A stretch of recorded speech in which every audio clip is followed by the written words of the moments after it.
انشاءاللہ ہم اس بات کی طرف بھی آئیں گے، لیکن اتنے زیادہ سوالات ہیں ہمارے پاس ایک سوال حضرت قبلہ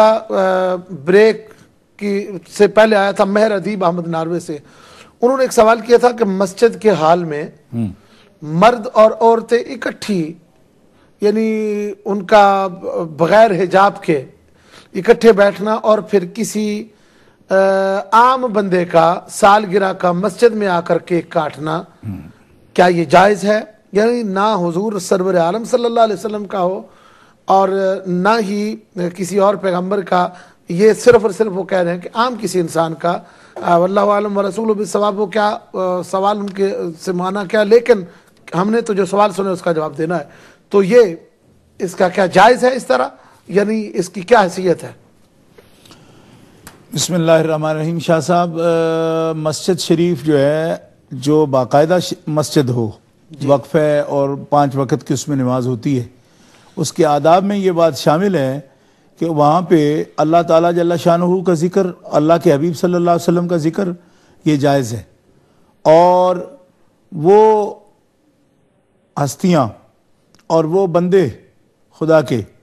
جن کا براہ راست قرآن و سنت ان کا بیان کرتی ہے، اور یا قرآن و سنت کے دلائل کا انطباق جو ہے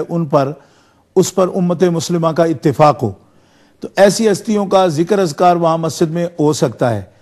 بعض لوگ جو ہے وہ اس سے بھی منع کرتے ہیں کہ لا تدعوا مع اللہ احدا، کہ وہاں اور کسی کا نام ہی نہ لیا جائے، تو یہ دلیل تو درست نہیں۔ اس کی وجہ یہ ہے کہ لا تدعوا کا مطلب یہاں صرف پکارنا نہیں ہے، یہاں ہے لا تعبدوا، اللہ کے علاوہ کسی کو پوجو نہیں، عبادت نہ کرو۔ لیکن جو لوگ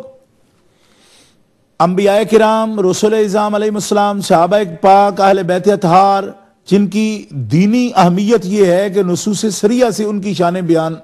ہوئی ہیں، ان کے علاوہ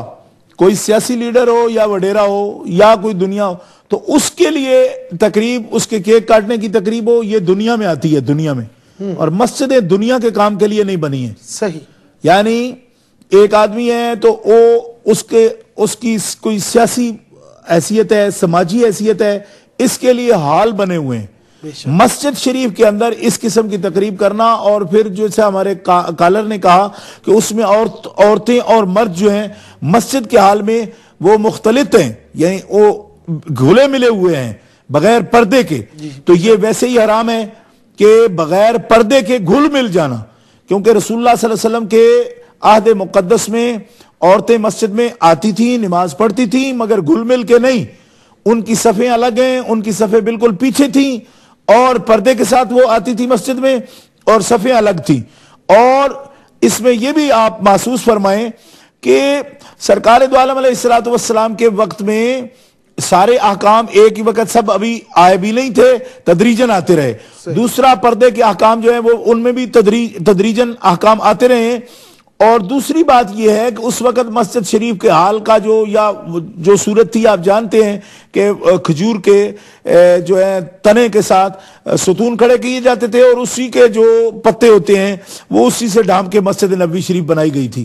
تو اس وقت ان کے لیے کیا الگ انتظامات تھے، اور وہ پھر اس حال میں مسجد میں نماز پڑھتی تھی، یہ بھی سوال ہے۔ آج جبکہ مساجد کے ساتھ عورتوں کے لیے الگ مکمل انتظامات ہیں، تو اختلاط کرنا ان کو بے پردہ ہوں اور آ جائیں اندر، کھلے منہ اندر آ جائیں، تو یہ فتنے کا خوف ہے۔ اور نبی کریم علیہ السلام نے اختلاط تو ویسے ہی منع فرمایا، حرام ہے، اور جہاں اشتباہ بھی پڑتا ہے وہاں سے بھی، شبہ کی جگہ سے بھی بچنا یہ نیک اور شریف لوگوں کا کام ہے، کہ نہ صرف یہ کہ وہ حرام سے بچتے ہیں، بلکہ حرام اور حلال کے درمیان جو مکروہ کی حد ہے اس سے بھی جو شرفاء ہیں اور متقی لوگ ہیں، نیک لوگ ہیں، وہ شبہ کی بات سے بھی بچتے ہیں۔ لہٰذا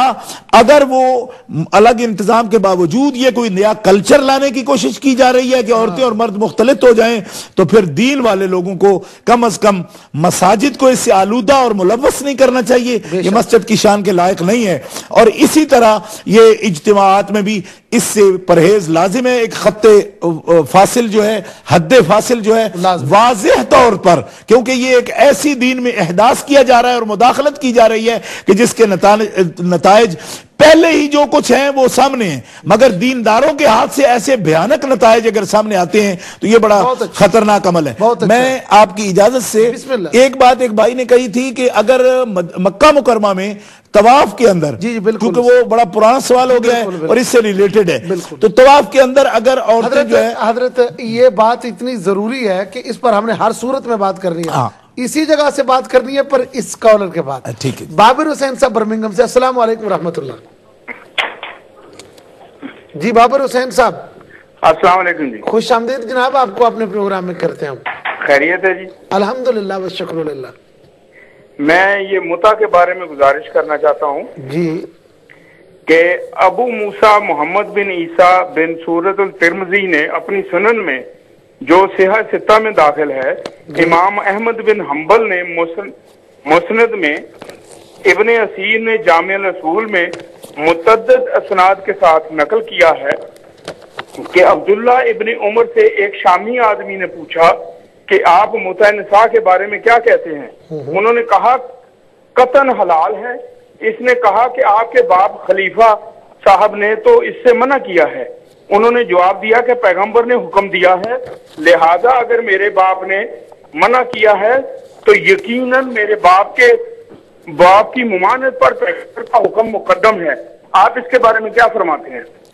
بہت اچھا جی، سوال آپ کا آ گیا، اور آپ نے بابر حسین صاحب جس تہذیب سے سوال کیا، میں آپ کا شکریہ بھی ادا کرتا ہوں۔ سوال کریں، ہمارے علماء الحمدللہ، اور پھر اس وقت جو میرے ساتھ بیٹھے ہیں وہ تو ایک خود لائبریری ہیں اور خود ایک ماشاءاللہ سمندر ہیں، اس لیے میں آپ کا شکریہ ادا کرتا ہوں کہ آپ نے بڑے اچھے طریقے سے سوال کیا۔ انشاءاللہ میں حضرت کی خدمت میں یہ گزارش کروں گا جب وقت آئے گا کہ اس سوال کا بھی جواب آپ عنایت فرمائیں۔ جی تو ہمارے ساتھ حضرت آپ جو بات کر رہے تھے طواف۔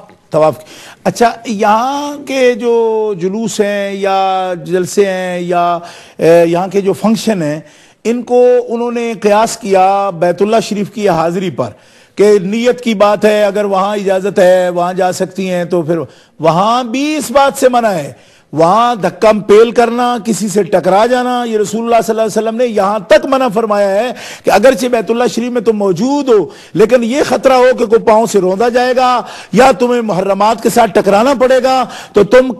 تم حجر اسود جیسی عظیمت کہ جس کو چومنا ہے نہ چومو، منع فرمایا، بلکہ دور سے اشارہ کرو۔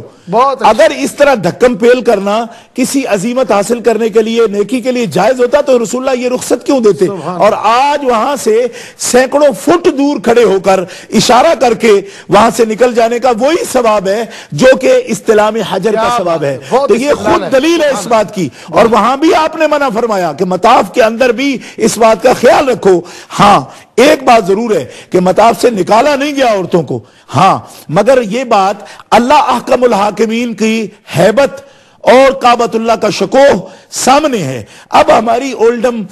یا مثال کے طور پر مانچسٹر، بریڈ فورڈ اور برمنگم کی گلیوں کو اگر ہم کعبے کا مطاف سمجھ لیتے ہیں، میرا خیال یہ ہے کہ یہ زیادتی ہے اور اس کے نتائج بڑے بھیانک نکلنے والے ہیں۔ اور آپ یہ بات سمجھیں کہ کعبہ شریف اور حج کے متعلقہ کئی امور ایسے ہیں جو صرف وہاں تک ہیں، یہاں نہیں ہیں، جیسا کہ ایک وقت میں 2 نمازیں ادا کرنا، وہ